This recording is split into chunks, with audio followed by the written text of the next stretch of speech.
October 2008, and EliteXC had a main event scheduled on CBS television of Ken Shamrock versus Kimbo Slice. At this point, EliteXC was really competing with the UFC. They were drawing as many as 10 million people on their CBS television shows, but what many didn't know is that they were running out of money. They had raised over $50 million, but had really burned through it through mismanagement. They were actively out seeking to find more money, and this was going to be a big event on CBS, and they were hoping that that would draw more investors.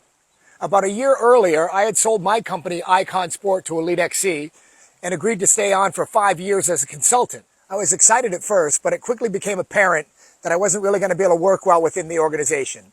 Gary Shaw, who was a promoter who was running the show, and I didn't really get along. And by the time this event comes along, I was so far out of day-to-day operations that I was basically just living in Hawaii, collecting my paycheck, and I'd fly myself into the big shows I wanted to see. Now, Kimbo Slice really was the big hope for this company. He was incredibly popular, but many hardcore fans didn't think he really had what it would take to be a real heavyweight champion, and they were probably right. But to this point, EliteXC had done a great job matchmaking. He was 4-0, and he was a big draw. The week leading into the event, I had heard rumors of Ken Shamrock asking for more money than he was contracted for, or he wasn't going to fight. And apparently, Friday night, EliteXC held firm and said they weren't going to pay him anymore. On Saturday, by the time I get to the arena in Miami, I had heard that Ken showed up at the arena, immediately found the commission, and showed him a cut that he'd gotten, or what he says he got, training that morning over his right eye. The cut was a very clean cut. It looked an awful lot like a razor blade, but he said he got cut in training. Commission wasn't going to allow him to fight, and now the brass of EliteXC needs to find a suitable opponent for Kimbo within about 6 hours before it's on national television. I had already had a great relationship with Frank Shamrock, who was commentating for CBS. He and I got discussing it, and he really knows the business of MMA as well as being a fantastic fighter. And he told me what he'd like to do is take his brother's contract, fight Kimbo. He says he'd stand up with Kimbo the entire first round, take him down in the second and submit him. This was his plan.